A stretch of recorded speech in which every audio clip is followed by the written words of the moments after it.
I'm Heidi Bragg, and this is Life, Cancer, etc.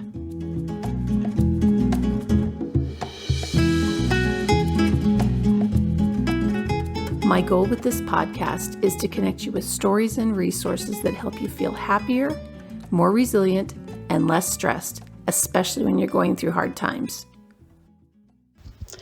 Today, I want to talk about how I'm guilty of not taking my own advice. I had surgery last week to check for recurrence and regrowth of the urothelial cancer I have. And it took a lot more out of me than I expected it to. It hasn't taken this much out of me in the past, but I've just been kind of exhausted all week. And I had a lot to do at work, and we had a late day at work on Friday because we're interviewing to add a member to our writing team. And I just didn't give myself enough time and space and mental space, frankly, to kind of recover from the surgery. And as a result, yesterday, when I normally post podcasts, I was just exhausted and I didn't want to do it. And I fought with myself for a long time because I felt bad about not doing things on schedule. And Kev was like, babe, you're tired. Just go to bed. And I finally did and decided I would just post a podcast this morning. But here's the deal. I get really frustrated with myself when I can't operate at the level I feel I should be able to operate at. And especially after cancer, that level is different, and it's different often from day to day. And there doesn't seem to be a whole lot of rhyme or reason.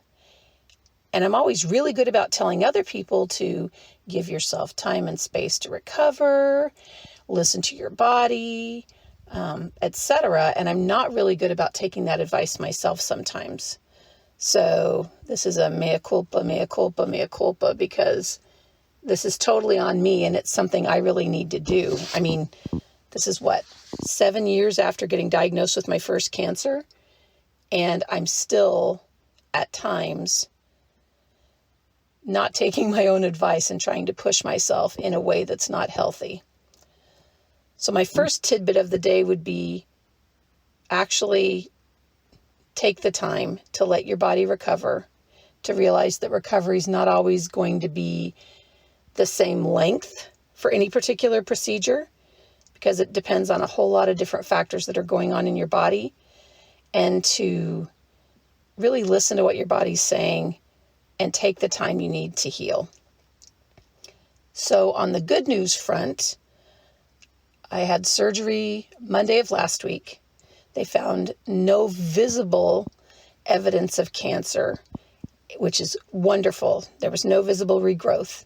And they sent, when they do a surgery like that, they also kind of wash it out with fluid, water, and then they send the fluid that they collect afterward for analysis. And so they'll send it to cytology, and the pathologist will go through and double check that there aren't any random cancer cells, like at the cellular level, not just something they can visibly see, but like actual little cells growing in that area.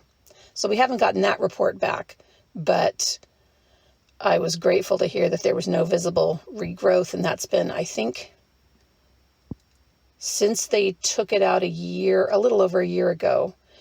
The first time they checked it, there was dysplasia, which means abnormal cell growth, not cancer, but weird cells, which can often turn to cancer. And then the next time they looked at it, there was no issue. The tissue looked beautiful and clean, and it's been that way ever since. So I'm very grateful for that. But, it's always stressful. It's part of the monitoring once you've had cancer, like Dr. Kavita Jackson was saying in last week's episode. Once you've had cancer, you're always a cancer patient, quote unquote. And you have to do monitoring, and you have to keep up with a lot of checks just to make sure that things are going all right. But that's the best way to I would say promote, not necessarily ensure, but to promote long-term survival, is to make sure you're doing those checks so that if something happens, They can catch it, and they can catch it early when it's more easily treatable. So there's all this stress around these quarterly surgeries I have to check for the urothelial cancer. And in addition, the week prior, they did a mammogram and ultrasound because I had a weird spot on one breast, inside one breast. And I ended up having to come back for a needle biopsy. And, I mean, I'm getting better at handling these things where you're sitting there nervous because they're going to do testing and afraid of the what if. But I'm getting better slowly at looking at these as kind of like car maintenance. Like every so many miles, you go in, you get things checked. Yeah, sometimes there's something wrong that you have to deal with. Sometimes it's just basic tune-ups. But you have to do those checks to keep your car running and in proper condition. And it's the same for your body. And I don't know. I'm getting better at not looking at those as frustrations and big scary things, but as just part of normal maintenance. And I have to do cardiac MRIs every quarter and PET scans every quarter. But because we do those checks, we catch things early. Here's an example. So the urothelial cancer is located in the ureter, which is the tube that runs from your kidney to your bladder. And mine's right at the base of my right kidney. And when I had done a PET scan in December of 2019, it's hard to see urothelial cancers on a PET because they give you this radioactive glucose solution. They inject it intravenously. It runs throughout your body and you excrete it or get rid of it through peeing it out. So all of that radioactive marker is going to be going through your kidneys anyway. So it's not like it's going to show one specific or discrete area of trouble very easily because all of this radioactive dye is washing out. It just looks like a bright colored stuff moving through your kidney, your ureter, and your bladder, and your urethra, all of that. So they did see something that looked a little off because I had done this PET scan. Everything with my heart was fine, which is the cancer we were doing it for initially, but they saw a weird spot. So they had me do another test that's specific to that area, and they were able to see, yep, there's a mass there. And then due to the size and the shape and the placement of this particular mass, the genitourinary oncologist said it is unlikely that we're going to be able to get this with a laser. And what they do is they go up through your bladder, your ureter, with a scope to check things, with a laser to burn it off if they need to. But that's how this procedure is done. So they don't have to cut you open. Like I didn't have to do another full abdominal surgery.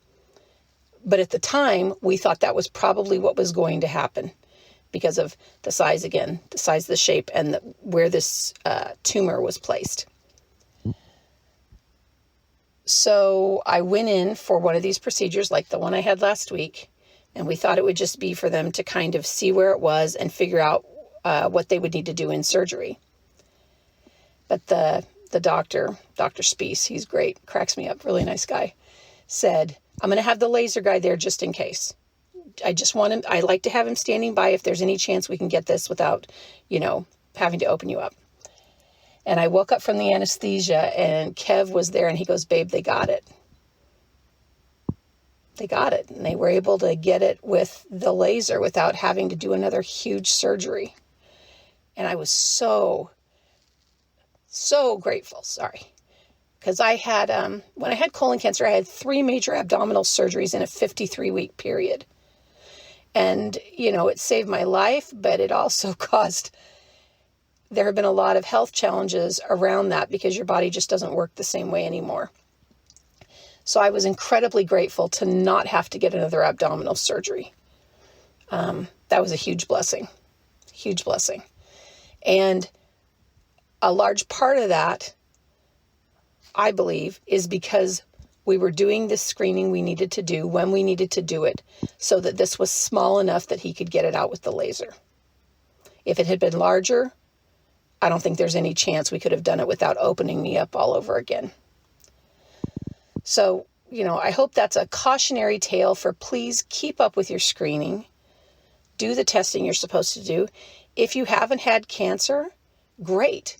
But follow the guidelines for getting a colonoscopy or getting a mammogram every year or doing testicular cancer checks. Do whatever it is that is recommended for you at your age, given your gender, etc., to do your very best to catch things early if they're going to come up so that they are more easily treatable. And I hope that these podcasts help you realize that getting told you have cancer is not an automatic immediate death sentence. And I think that's kind of how it felt to me when I first got diagnosed years ago. That fear of death was very, very prevalent because the 3 people I was closest to who had cancer had not survived their cancers. But I hope I'm here, all the other people we've interviewed that have gone through this process, we're here to tell you that you can do it. You can have good quality of life. It might be different than before, but you can have a good quality of life. And whether or not you're a lifelong, quote unquote, cancer patient, like Kavita said, there are still ways to contribute to the world, to find joy, to make meaningful contributions and create meaningful relationships with other people, even in the middle of dealing with cancer, or even when you're done and you're just doing the monitoring and you have to deal with that stress of getting things checked all the time. It's just another thing to do. It's just another thing on the list. Everybody's got their stuff. This is what my family and I have had to deal with, but there are other things we've had to deal with, and we have other friends that have issues they're dealing with that seem so overwhelming to us. So I hope this gives you, a little bit of hope, maybe a little bit of perspective. It's helping me. Doing these is helping me with perspective for sure. And I would encourage you again, please take care of yourself. Get the checks done that you need to get done. Give your body space and time to heal if you're in the middle of this. Cut yourself some slack. Be kind, etc. And even if you're a caregiver, there's a lot on you as a caregiver too.